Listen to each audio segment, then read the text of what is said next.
sani koro kelo midhiero mapek mokalo e piny luo kod Kenya mangima. Duol makoro futo Mariam kor lwasi Kenya Met Department yande olieko ni wageno bedo kod koth mapek ndi e gwenge mopogore opogore kendo golo siem ni migepe mag sirikal kod mag ji giwegi mondo yione kaka nyalo konyo jopiny to ahinya jopiny manitiere gi ngaore mondo mi odar odhi kuonde mabedo ting'ore malo. Ma en oporo mane ogo kendo migepe mag piny owacho kamoting'o apise mag county commissioners kokalo kuom aput kata komiti mag emergency mane ochuogi bende osebedo ka puonjo oganda kokalo kuom ute mag fwambo kaachiel kod baraza mag chife mondo ne kaka inyalo konyo oganda makmane ma neno ka gima pod ok onyago olemo. Kidhi e gwenge mag Wangchieng Ward mano e gwenge mag Central Karachuonyo weche osebedo ka nitiere mang'eny mokalo ahinya ne midhiero ma sani koro kelo pek ne oganda jokanyanam. Jomadongo, ma en gima ok wendo e itwa. Osebedo kotimore iluongo ni a perennial problem. To neno ka gima nyaka gin ne chak timre pok wabiro kod gima luongo ni long term kata lasting solution e chandruogni Ken Muga. Nyaka karang'o ma jawang' chieng' biro dhi nyime kapod ywak joma nitie Osodo, joma nitiere kamiluongo ni Kabonyo Kanyagwal e Nyando constituency, kaachiel kod joma odak e geng aora mar Nzoia kidhi malo yo Migori County kocha area mar aora kuja. Bende wan gi joma nitie Kabuto gi Nyore Nyatike ma osebedo ka ywak iga ka iga ka koth chwe mapek. Apane kok ang'iyo gik mapok otim to wanyalo chako gi paro ne japiny ni dhongere luongo ni natural calamities. Gin gik matimore ma samoro japiny onge kod teko mar geng'o. Seche moko king'iyo kata video moko mosebedo ka ringo e mbui, ing'iyo ni kata mana boma machalo Dubai gini, pinje molony mantie gi teknolojia mamalo, samoro yudo ka koth ochwe moulo mol moimo udi mabeyo beyo molos gi kiyo, molos gi mula. Koro pi to nigi teko ne yore, to pi be ono e yore ne. Ting'ini atamalo 70 mar piny modake ni olose en mana kod pi. Koro wach mar pi en wach ma samoro wanyalo goye mbaka to ok dwa tieki. To Nyasaye nomiyo dhano rieko mar geng'ore mondo mi kik midhiero make ahinya te kinde ma oula muomore, kinde ma koth chwe.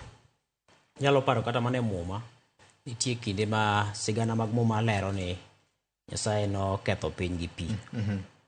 To motelo ne mano nokungo chiwo milome kokalo kuom jogo ma Jonabi makoro kinde no ne jal mane okoro wachno ne Noah mane omi report mane sigana mar Muma ne Jokristo.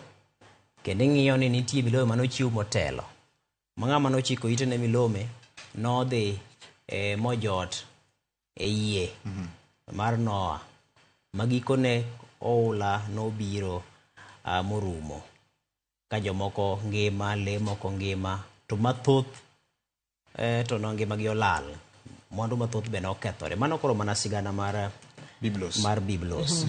Tene machal gi marwa ne nikech king'iyo ka koth pok ochako chwe, wantiere gi rieko matinde jopiny osomo ma ng'eyo ni to dibed ni ka yamo futo kama to mano nyisa ng'o. Rieko ma Nyasaye nomiyo ji ni kendo ma jochako somo e klas ni omiyo wan gi bad migawo mochung' ne koro chal mar kor lwasi miluongo ni Kenya Meteorological Department. Kata tim manang'o ok apani wanyalo chopo kama wanyalo wacho ni koro to midhiero mag oula kata midhiero mag koth mapek wanyalo bedo ni wageng'o makoro kodwa koro mawuok kuom ka Kenya Met. Kenya Met nochako wuoye wach mar koth mapek mabiro kendo gilose makara tinende pod gilose alosa. Ikruok owinjore bed ni itimo machon motelo ne midhiero mag koth gi. To wang'iyo ni sirikal mabende ema wuon Kenya Meteorological no ok ikre yo makare kata bang' ka gisekoro gin giwegi. Japiny ma samoro ikoro ni be dibed nitie nyawo moro korka kore ne ok oikre yo makare motelo ne midhiero matimore gi. To rem bende nyalo bedo. Japiny nyalo ikore yo makare to nitie rem mamiyo onyalo ikore to nitie rem mamone ikore yo makare. Koro mano be nitiere. Koro mano to ok dibed ni eche. Mano to pek mar gima samoro nyalo kete. Sirikal be nyalo timo ikruok to karo kotimo ikruok moromo nikech samoro nyawo moro bedo kata samoro sirikal owuon be ni kod rem kaluwore kod bedo ni samoro yuto mar piny ok ochopo e rang'iny mowinjore kata samoro mwandu ma piny nitiere godo ok ochopo e lony moro mowinjore manyalo konyo e geng'o midhierogi. Koro wadok e chuny wach mar gimomiyo wan ka. Wakwongo wachiw ranyisi mar gwenge mag Kaluo. Ineno ka sani gwenge mag Central Karachuonyo. Sani koro miere gwenge ma ok tin na 4. Pi oula oseimo. Familia sani koro ino ka miere ma kwan gi ok tin ne 350 kaluwore gi report mane ochiw kod ruoth ma Central Karachuonyo Hamano Nyango Nyoro. To nyisi ni ok en gimoro ma ikruok mane oketi motelo maber nikech wang'eyo ni mae gwenge ma oula osebedo ka bedo higa ka higa. Ikruok ne ok obedo ni nitiere ng'ama bang' oula mokalo kuma nonyalo ringo dhi ogede samoro ne onge kata samoro pesa mano nyalo wuok odhi ogedo godo kama chielo ne onge. Koro ka oula no oserumo mowuok e skul samoro kuma nojote higa mokalo cha oringo chako duogo mana kare mane entiere ne nikech kuma chielo madodhiye onge. Nyalo bedo ni en gi kuma nyalo dhiye to samoro nitiere weche mathoth moriwo koda ka ni mae gweng'u kwe monyuolie mae lopu nitie gik mang'eny matugo kanyo. To gima ng'eyo malich ahinya en ni lo en gima ng'iewo tek. Kata samoro dar mondo mi koro iwuog e gweng'u idhi e gweng' machielo en samoro osigo mapek ma samoro ng'ama odak e kor gweng' kacha ok deyude.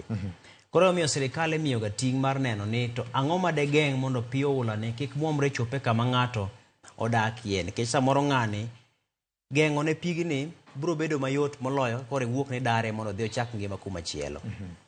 Kanye ma koro wang'iye ni sirikal kete mise moko motegno mag chenro moriwo koda ka baro pi moriwo koda ka pith mag yien ma koro biro miyo oula ok muomre maka gi kacha gi chenro mamoko moriwo koda keto chike ma biro tamo jopiny samoro kunyo lo kunyo kuoyo kunyo kidi samoro pura oyaye magikone lo dong malach kata ma oyawore mongewore ma pi muomora muoma e oyaye. Mano koro king'iyo Central Karachuonyo osebedo kwa go mbaka gi osodo gi gwenge mamoko mag Nyatike wasebedo kwa nene midhiero to en higa ka higa. Kwa duogo Nyando ka kae mosebed kigoe debe ma higa ka higa Nyando pi kendo Kenya ka ji ong'e Nyando nikech anya paro sigana mar miyo mane wache sirikal saidia modhi obedo Kiswahili mokonge matiri ji tiyogo sani ng'eni king'iyo mbui to biro no ka owuoyo kendo ndalo moko embe obedo nyaka jambetre mar tang' chon mag tang' chon to pod wan mana kacha.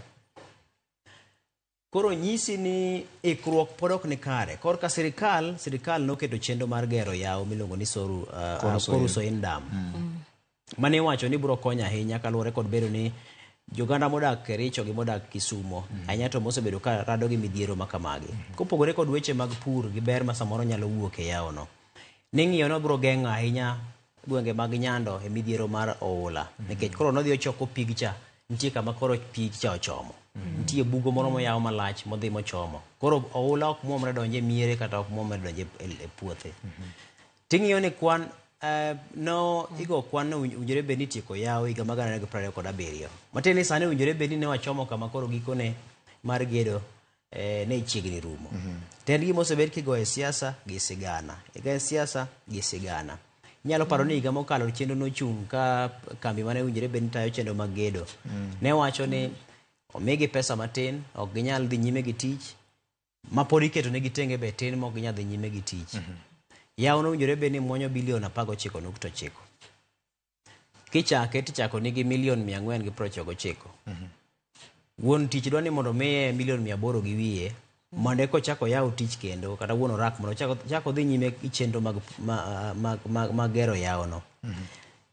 King'iyo iko omenda ma kinde mane jago ne gonduru mane kambi ni gonduru mar iko omenda mag 2023 noketne siling milion 100 kende i budget. Sechego gidwaro siling bilion 3 kech king'iyo ni unjore be ni jopiny modak alwora no bende ne chulo. Koro nyisi ni siasa to gi digni korka weche mag omenda mag sirikal osemiyo yawo ni koro pod wago mbaka ne ka kendo ok wane dalili ni samoro inyalo tieke mapiyo. Sama josiasa mane e sirikal kata jotelo mane e sirikal odhi Kaluo kata odhi gwenge mag Kisumu, tibiro winjo ka gigoye giwache ni ma wabiro tieko. Wabiro gero nuo hinga miluongo ni Dykes. Anyalo paro ni gimoro dwe mar 12 kanyo kar tarik moko 7-8 kanyo. Kane jatend migawo mochung' ne chenro mag tudruok Eliud Owalo ne pogo chiemo ne oganda Nyamasao Ombaka kocha. Nowacho ni biro gero hinga miluongo ni Dykes ne oganda ma alworano. Kendo nowacho ni biro tiek chenro mar gedo mar Korusoin Dam. Koro magi duto pod waketo wang'o mar ng'iyo ni to gibiro rumo. To motelo ne magi, en ang'o gene mowinjore bed ni sirikal timo mondo kik jopiny yudre kama gintiere cha. Kowach ni nitiere kuonde ma pi nyalo molie, nitie kata kuonde ma koth ok chwe to oula nyalo mol kawuok e gode karidore kuro to ka ywe jopiny miluongo ni flash floods. Kadho gi jopiny kendo. En ang'o minyalo keti kata ka en ohinga mondo mi ogeng' kik ma timre kinde ma pod ok otimore. Kech nitie moko mabok dwa kata mana omenda mathoth. To en ang'o ma sirikal nyalo timo mar niyo ni kuonde ma samoro dibed ni ka koth ochwe to aoche yienyo kata nam yienyo. Ang'o gene minyalo tim? Dhano winjore bed ni dak maromo nade, mabor maromo nade gi aora kata mabor maromo nade gi nam. Kato koro chike midware ke samo dhano bi nyawacho no tamo wang' sirikal gi Nyasaye kanyakla. Dhano nyalo dwaro mondo mi oged machiegni gi aora. To sirikal nyalo keto chik mawacho ni koyudi machiegni kama tikao ni okang' mar chik. Ichalo ng'ama oyudi ka dwa dere. Ting'eni mane dhi e jela direct. Matiende winjore bed ni kao ni okang' mar chik. Koro nyaka to okenge makare nyaka keti gi sirikal. To konya wacho ni okenge makare iketo higa ka higa. Ka wacho ni okenge makare winjore bed ni keto.